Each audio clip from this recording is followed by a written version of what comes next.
Hello guys, good evening. Ang ang ituturo ko ngayon sa inyo kung paano mag loan sa SSS ng online. Punta ka lang dito sa guys. Click mo lang kunyari hindi mo pa alam na pumunta sa SSS website.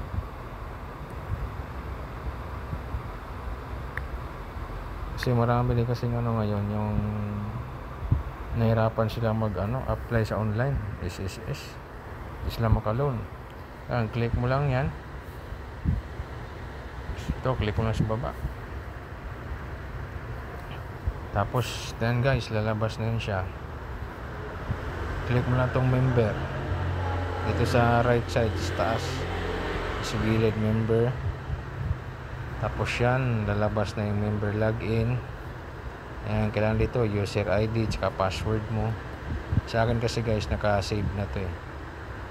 Ayan, click ko lang yan. Tapos ito close mo lang siya.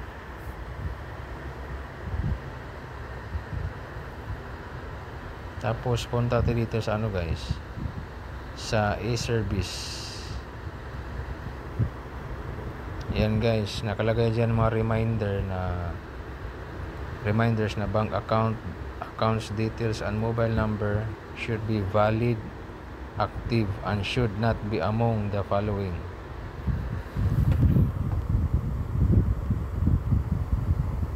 Dapat yung nyo guys, valid, yung bank account details nyo, mobile number should be valid. Dapat valid talaga yung nyo, yung bank accounts. Dapat updated yung mga bank accounts nyo guys. Tsaka yung mga mobile number nyo dapat updated din siya. Pagkatapos yan guys, tingnan mo dito sa baba. Ang haba-haba kasi yan guys. Yan natin isa-isahin niya. Pag dito mo sa baba, click mo lang tong I certified that have read and understood. Pero hindi mo naman binasa lahat. Kasi ang haba-haba yan guys. Matagalan tayo. Kaya gustong-gusto na natin mag-loan sa SSS. I-click mo lang tong I certified. Let's proceed. Dito na tayo guys. Dito na tayo sa disbursement account enrollment module. Kung makikita mo dito guys, yung enrollment, kasi enrolled na ako so i-check natin kung active ba talaga. I-click natin disbursement account, then makikita dito active disbursement. Ibig sabihin active yung disbursement account ko. So kasi ngayon hindi pa kayo active, dito sa enrollment, balik tayo sa enrollment. Tapos guys, nakalagay dito enrollment option, bank, o kaya gusto mo e-wallet, RTC, o kaya CPO. Kung ikaw guys, kung anong gusto mo, kung wala ka namang bank account, pwede ka rin e-wallet. Kung may bank account ka, ako kasi may bank account ako, select ko lang dito kung ano yung bank ko, RCBC. Hanapin natin itong RCBC Discardtech. Tas next na lang natin, example. Tapos dito lagay natin yung RCBC account number niya, bank account. Ilagay natin yung bank account. Lagay natin yung bank account.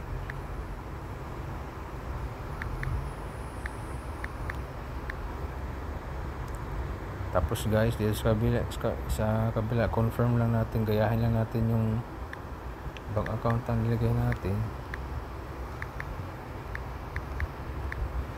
Ayan guys. Pagkatapos yan guys, ganun lang gawin nyo. Kung ano yung bank nyo, ilagay nyo dyan.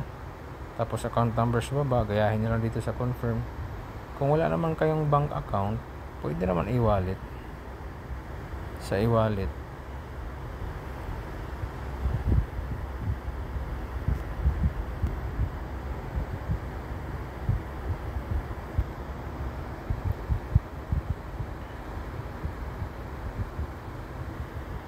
Kalagay dito guys, e-wallet RTC CPU account are currently not being used for loan.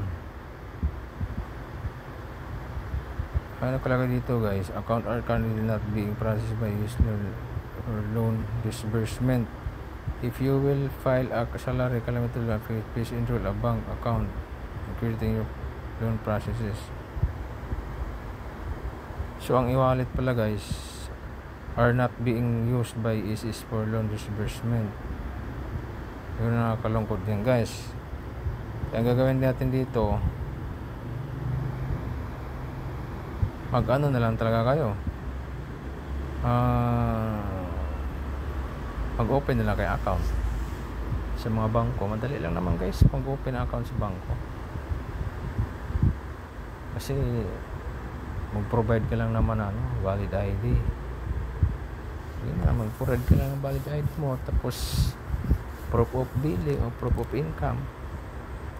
Madali lang guys kung ano. Kaya the bank account name should be same as your registered name. Please provide the correct bank account name and not the ATM card. You may contact your bank to secure the correct account number. Ibig sabihin guys, ang bank account name mo na kailangan match sa nakaregister sa ICSS mo. Dapat yung bank account mo same lang sila ng pangalan, dapat hindi magkaiba. Tsaka yung ATM number, hindi yun pwede. Account number are not the ATM card number, hindi yun. Kasi pag once naman na nag-apply ka ng ATM, bibigay naman na sa inyo yung account number. Yan, pagkatapos yan, X mo lang kanina. Tapos dito guys, select document type. Click mo lang yan, tapos select mo lang, mamili ka na dito kung gusto mo ATM card with account number and name, bank certificate statement issued with the current year, foreign remittance receipt, passbook, screenshot of online mobile banking application, bulol na ako screenshot of online mobile banking account, valid deposit slip, validated deposit. Sa akin kasi guys, validated deposit slip nilagay ko kasi para sa akin mas madali din. Tapos ganun guys, pag naano mo lang yun, yung deposit slip mo, picturean mo lang yun, dapat malinaw yung pagka-picture mo, tapos i-crop mo lang siya, yung para pag na-submit mo siya sa SSS, malinaw yung hindi na malabo. Kasi once kasi na malabo yung guys, yung mga ina-upload mong documents, hindi kasi nila i-approve yan, ma-reject din yan. Mahirapan lang kayo. Kasi nagka-encounter ako yung kasamahan ko, naka-apat siya na reject kasi noong una malabo. Tapos ngayon yung in-upload kasi niya dito na katulad nito, yung ID card identification document, ang in-upload kasi niya dito is SSS. Tapos yung pagdating dito sa selfie photo, hindi na SSS ang nakalagay dito, humid na. Ibig sabihin hindi siya nag-match. Kaya si SSS kasi masyadong masilan, kailangang higpit, masyado silang mabusisi. Kung tutuusin, pwede naman yun kasi magkaparehas naman yung pangalan, magkaiba lang na ID. Pero ang maganda talaga is para hindi kayo ma-reject, dapat kung ano yung nakalagay na ID card nyo dito naka-upload, kunyari ito is SSS o kaya UMID, dapat same lang din dito yung nasa selfie mo, yung pag nag-selfie ka. Kunyari guys, example, di ba nakalagay dito proof of account? Yung proof of account, di ba nakalagay natin dyan deposit slip? Yung deposit slip mo, tapos dito ilagay mo SSS, example lang. Pagdating sa selfie nyo, ang ilagay nyo SSS tsaka yung deposit slip. Yun dapat, hindi pwedeng doon sa proof of account mo account number with ATM, tapos pagdating dito sa selfie mo deposit slip. Hindi pwede yun, i-reject ka po kayo na SSS nyan. Base na po sa experience ko saka dapat malinaw na malinaw. So pag ganito, dapat nakakrop siya, naka-zoom na, dapat pag naka-selfie siya malinaw na malinaw, kitang kita yung buong pangalan, mga card number o account number, address, dapat malinaw na panila po yung kuha. Kaya po ang gagawin niya po dito, nyari yan po yung nyo, pag click niyo po dito ng ID, di ba, tapos siya po dito tayo sa proof account, nakapili na tayo ng kasi ba validated deposit slip na pinili natin, ganyan lang po yan. Tapos dito sa kabila, ID card identification document, click nyo lang yan, picturean nyo lang yung valid ID nyo, tapos pag nyo, click nyo yung browse file. Diba pinicturean nyo, nasisave nyo sa file nyo, punta kayo sa file, tapos hanapin nyo dito, kunyari example lang, itong motor ilagay ko kunyari lang, example lang, yung motor.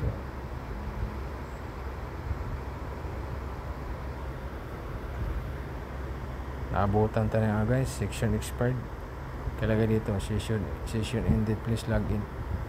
Kailangan kasi guys mabilisan, kasi may to sa SSS kung saan may timer. Kailangan pag mabilisan tayo ganun lang guys, balik lang tayo sa SSS, tapos I certified, proceed, yun lang kanina, enrollment, bank, tapos click lang itong X, lagay lang natin ulit yung account number natin,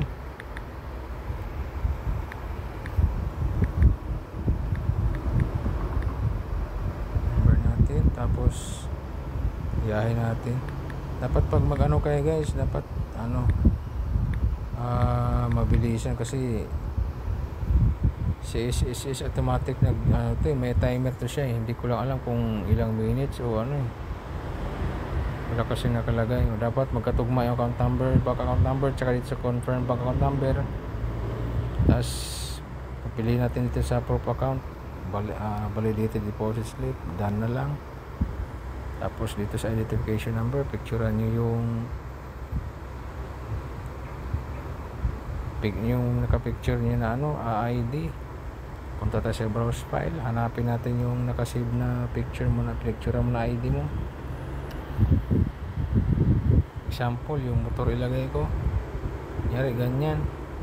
Tapos click natin ulit ito, selfie photo, dapat ganyan, dalawa. Nakalagay selfie photo, dapat uploaded your choice label, photo holding the following, upload proof account, valid government issued identification card documents, uploaded photo must colored and clear, ensure that your face and eyes are exposed, no face mask, eyeglass and bandana, ensure that you are proper attire. Pwede naman siya na dapat naka-choice label siya, dapat malinaw wala kang face mask, di ka nakasalamin. Nasa na yun guys kung anong suotin mo dyan, basta proper attire. Kahit mag boxer ka dyan, mag pick short ka, mag panty, mag brief ka, importante yung pantaas mo maayos, di ba guys? Tapos siya pati maximum na 3 MB lang, Kasi base dun sa experience dun sa kasama ko, ang pangit kasi pag lalo pa yung Oppo kasi, yung experience lang namin kasama ko, nung kinakrap na niya, lalong lumalaki yung MB.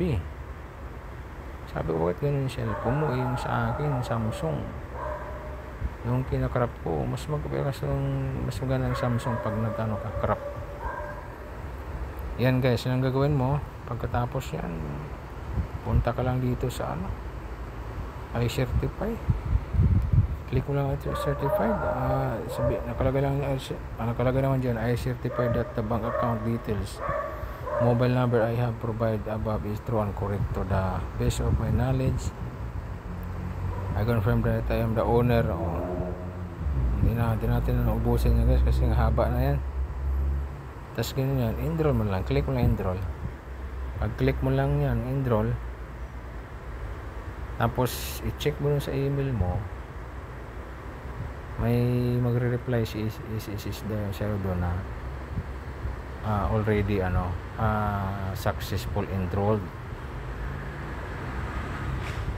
I-review pa nila yun guys. Wala naman silang nilagay doon na ilang araw. Basta i-review nila yun, mag-antay ka lang ng mga reply nila na kung approve ka o reject yung application mo. Ganun lang guys, kadali kasi bago kasi tayo mag-loan guys, kailangan muna tayo muna enroll na sa disbursement account. Once kasi na-active na yung account mo, katulad nun sa akin, pwede ka na proceed to loan.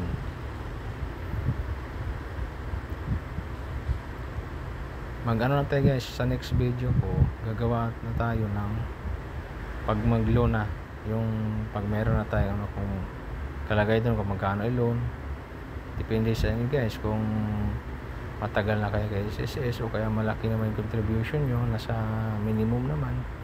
Ang pinakamataas kasi na loan ngayon ni SSS is 40,000 ang kaltas nun. Kasi sa akin, nakaloan ako nung una 40, tapos nung pangalawa after 1 year nag-loan ako ulit, kaya yung na-loan ko kalahati na lang. So ang na-loan ko nun is 40,000 nung una. Ang kaltas ko nun monthly is 1,845.80 kung di ako nagkakamali. Tapos ang niyan guys, ang lang ni SSS, meron lang siyang annual na 10%.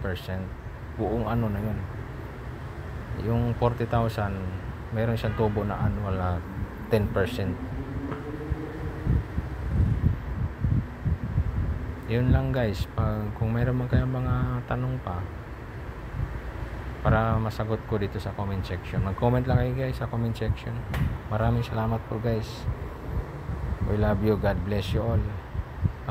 Like and subscribe na naman guys sa lahat ng sa video ko, para updated kayo sa mga video na darating.